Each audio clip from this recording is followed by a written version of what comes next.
Adjust করে চলতে হয়। গরিবের ঘরে যেহেতু জন্ম নিয়েছি, অ্যাডজাস্ট তো করতেই হবে। এখন কিছু করার নেই। তাও যেরকম চলতেছে আলহামদুলিল্লাহ।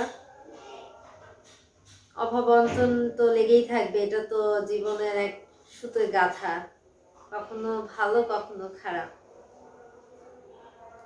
আচ্ছা, অনেক সময় দেখা গেছে অনেক আত্মীয় স্বজনের ভিতরেও একটু সহযোগিতা অনেকে করে দরিদ্র থাকলে, যেমন বাবা, চাচা, আর আত্মীয় যারা আছে, যেমন আপনার মামা আছে, এদের।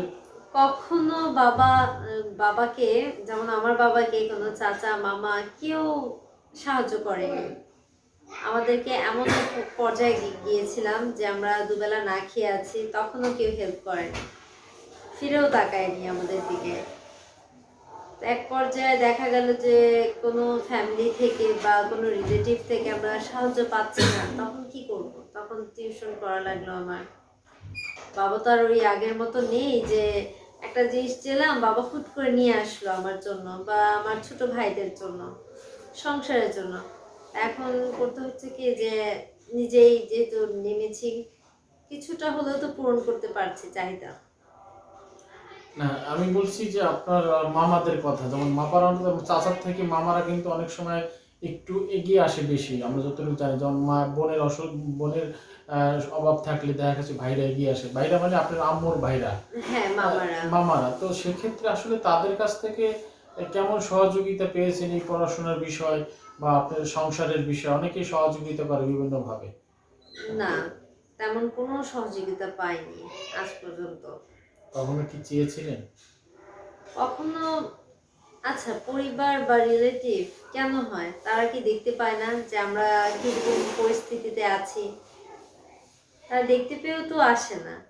তাহলে তাদেরকে কেন মুখ ফুটে বলা লাগবে যে আমার এই জিনিসটা লাগবে বা আমরা এরকম একটা পরিস্থিতিতে আছি, একটু সাহায্য লাগবে? আচ্ছা বৃষ্টি, একটা কথা তো আপনি জানেন, মোটামুটি মেচিউরড হয়েছে, জি। নিজের সন্তানও কিন্তু না কান্না পর্যন্ত মা খাবার দেয় না, এটা আপনি জানেন? হ্যাঁ, এটা তো জানি। সেই সন্তান যদি না কান্না করে বা কারো কাছে কোনো হেল্প না চায়, সহযোগিতা না চায়, যেই হোক, তাহলে সে তো কখনোই এগিয়ে আসবে না।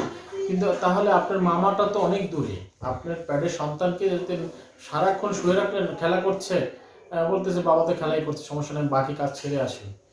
তো হ্যাঁ, এখন বলি আমি, যেহেতু বললেন যে পেটের সন্তান না কান্না করলে মা খাবার দেয় না, তো এখন তারা তো আসছে আমাদের বাসায়, প্রতিনিয়ত আসছে, দেখে যাচ্ছে যে আমাদের এরকম অভাব অনটনের সংসারটা চলতেছে, বা বাবা অসুস্থ, মা পারতেছে না, আমার দুই ভাইটা না খেয়ে আছে, এগুলো কি দেখছে না তারা?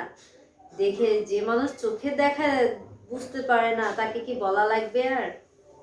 অনেকে আছে কাঠের চশমা পরা থাকে। তো আমি না ওই আত্মীয় স্বজন বলেন, রিলেটিভ বলেন, তাদের থেকে কিছু আশা করি না, কখনো পাইনি, আর মুখ ফুটে কখনো আমরা চাবও না। দরিদ্র ঘরে বড় হয়ে ওঠা আসলে অনেকের কাছে ছোটভাবে চলা বা অনেক কিছু আশা আছে মনে, যে আসলে এটা যদি পেতাম বা এটা আমার মনে চায়। আসলে কখনো কি আবদার করেছিলেন বাবার কাছে, মায়ের কাছে?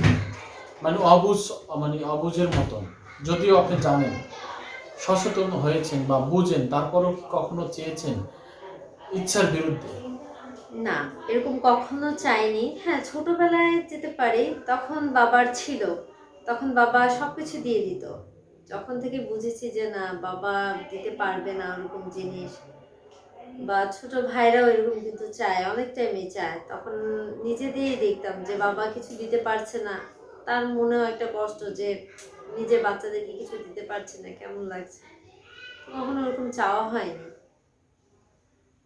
না, আছে না, ইচ্ছার বিরুদ্ধেও কিন্তু অনেক সময় দেখা গেছে জোর করে হলেও চায়। না, ওরকম চাওয়া হয়নি। বাবা তো পূরণ করতে পারবেই না, তো চেয়ে কি করব? তাকে শুধু শুধু ছোট করাটা আমার কাছে ভালো মনে হয় না। দর্শক, প্রত্যেকটা ঘরে যেন এরকমের সন্তান থাকে, বাবার মায়ের কষ্ট বোঝা উচিত। আমরা আসলে এই জন্যই তাকে প্রশ্নটা করেছি যে তার আসলে মনের ভাবটা কি ছিল বা কি আছে, এই বিষয়গুলো তুলে ধরলাম। তো এর থেকে আসলে অনেক শিক্ষা আছে বা শেখার বিষয় আছে, যেমনটি বৃষ্টি করেছিল বা করছেন। তো দর্শক, আমরা আজকে এই বৃষ্টির কাছ থেকে বিদায় নেব। সবাই প্রতি ভালোবাসা জানি আমরা বিদায় নিচ্ছি। এতক্ষণ আমাদের প্রোগ্রাম দেখার জন্য অনেক ধন্যবাদ, এবং আমাদের কথার মাঝে ভুল হয়ে থাকে অবশ্যই ক্ষমার দৃষ্টিতে দেখবেন। আরেকটি কথা দর্শকের উদ্দেশ্যে, এই প্রোগ্রাম দেখার পর যোগাযোগ করতে চাইলে অবশ্যই পারবেন, এবং আপনারা যা কিছু করেন, প্রেম, ভালোবাসা, বিয়ে শাদী, সম্পূর্ণ আপনাদের ব্যক্তিগত ব্যাপার। এখানে চ্যানেলের কর্তৃপক্ষের মতামতের কোনো প্রয়োজন নেই। তো দর্শক, সবাই ভালো থাকবেন। আল্লাহ হাফেজ। আসসালামু আলাইকুম।